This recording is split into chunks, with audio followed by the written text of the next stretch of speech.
ভারতে অবস্থিত খাজা মঈনুদ্দিন চিশতির দরগা একটি ঐতিহাসিক স্থান, যেটি ৮০০ বছরের বেশি পুরনো। কেবল মুসলমানদের কাছেই নয়, হিন্দু সহ অন্য ধর্মের মানুষের কাছেও বেশ জনপ্রিয় এই দরগা। এখানে প্রতিদিন বিভিন্ন ধর্মের লোকেরা মাজার জিয়ারত ও দর্শনে আসেন। কিন্তু সম্প্রতি এক হিন্দু সেনার মামলায় দাবি করা হচ্ছে এটা আজমিরের দরগাহ নয়, এটা সংকটমোচন মহাদেবের মন্দির। বিষ্ণুগুপ্তা নামক এই হিন্দু সেনার করা পিটিশন অনেক প্রশ্নের জন্ম দিয়েছে। তবে সুলতানি আমল, মুঘল সাম্রাজ্য, রাজপুত, মারাঠি, ব্রিটিশ শাসন, এমনকি ভারতের স্বাধীনতা পেরিয়ে গেছে খাজা মঈনুদ্দিন চিশতির দরগাহ।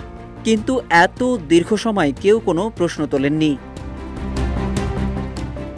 হিন্দু সেনার সভাপতি বিষ্ণুগুপ্তা অবসরপ্রাপ্ত বিচারপতি হরবিলাস সারদার লেখা ১৯১১ সালের একটি বইয়ের রেফারেন্স টেনে এই মামলাটি দায়ের করেছেন বলে জানা গেছে। বিষ্ণুগুপ্তার কথায় দরগাটিতে আসলে সংকটমোচন মহাদেবের মন্দির ছিল এবং তিনি দরগার যদি কোনো রেজিস্ট্রেশন থাকে তা বাতিল করে এটিকে মন্দির হিসেবে ঘোষণা এবং সেখানে পূজা অর্চনা করার অনুমতি চেয়েছেন। তিনি বলছিলেন, বইটি থেকে পাওয়া তথ্য তিনি নিজে গিয়ে যাচাই করে দেখেছেন। দরগার প্রাচীর ও দরজার উপরে যেসব নকশা আছে সেগুলো হিন্দু মন্দিরের। তার জোর দাবি, হিন্দু মন্দির ভেঙেই দরগা নির্মাণ করা হয়েছিল। Double million offer, Walton fridge কিনে পেতে পারেন ২০ লক্ষ টাকা, রয়েছে কোটি কোটি টাকার নিশ্চিত উপহার। তবে খাজা মঈনুদ্দিন চিশতির বংশধর সৈয়দ নাসির উদ্দিন চিশতি এই মামলাটিকে সস্তায় জনপ্রিয়তা পাওয়ার কৌশল বলে বর্ণনা করেছেন। আজমির শরীফ দরগাহ আঞ্জুমান কমিটির সেক্রেটারি সারওয়ার চিশতি বিবিসিকে জানিয়েছেন, এখানে কোনো শিবলিঙ্গ নেই, এখানে খাজা মঈনুদ্দিন চিশতিকে সমাহিত করা হয়েছে। দরগার ৮ জন মোতাওয়াল্লি হিন্দু ছিলেন। তারা কখনো বলেননি যে এখানে মন্দির আছে। হিন্দুরা যারা অনুদান দিয়েছেন তারাও বলেননি। জওহরলাল নেহরু থেকে শুরু করে প্রধানমন্ত্রী নরেন্দ্র মোদীর মতো প্রভাবশালী লোকজন এই দরগাহে ৪০০ বছর ধরে আসছেন। এই অভিযোগ শুধু জনপ্রিয়তা পাওয়ার জন্য করছেন বলে মন্তব্য করেছেন এই সেক্রেটারি।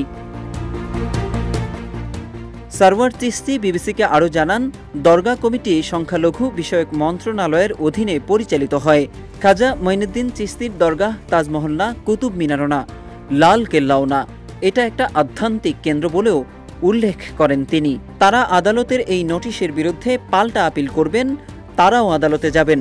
এদিকে উত্তরপ্রদেশের সাম্বালে শাহী জামে মসজিদকে হরিহর মন্দির দাবি করা এবং এর প্রেক্ষিতে আদালতের নির্দেশে পরিচালিত জরিপের সময় যে সহিংসতা ছড়িয়ে পড়েছিল তার রেশ এখনও কাটেনি। এরই মধ্যে সাম্বাল থেকে ৬০০ কিলোমিটার দূরে রাজস্থানে আজমির শরীফ নিয়ে পিটিশন নতুন করে বিতর্ক তৈরি করেছে। এদিকে এই দরগাহে কেবল মুসলিমরা না, অন্যান্য ধর্মের মানুষেরও আগমন দেখা যায়। দরগায় আসা ভিন্ন ধর্মের কয়েকজনের সাথে কথা বলেছে বিবিসি। তারা জানিয়েছেন, তারা মূলত এখানে ভালো লাগা, প্রার্থনা করা এবং মানতের জন্য আসেন। কিন্তু নতুন করে ওঠা এই বিতর্কের কারণে ভয় ও আতঙ্কের, এমনকি দাঙ্গার কথাও জানিয়েছেন কেউ কেউ। তবে আদালতে শুরু হওয়া নতুন এই বিরোধের প্রভাব এখনও মাঠ পর্যায়ে দেখা যায়নি। কিন্তু যাদের জীবন জীবিকা দরগাহ কেন্দ্রিক, তারা এ নিয়ে তাদের আশঙ্কার কথা জানিয়েছেন।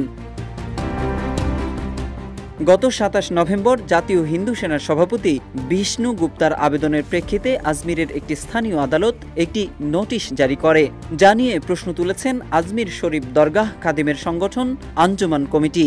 এদিকে আগামী ২০ ডিসেম্বর আজমির শরীফ দরগাহ মামলার শুনানির তারিখ দিয়েছে নিম্ন আদালত।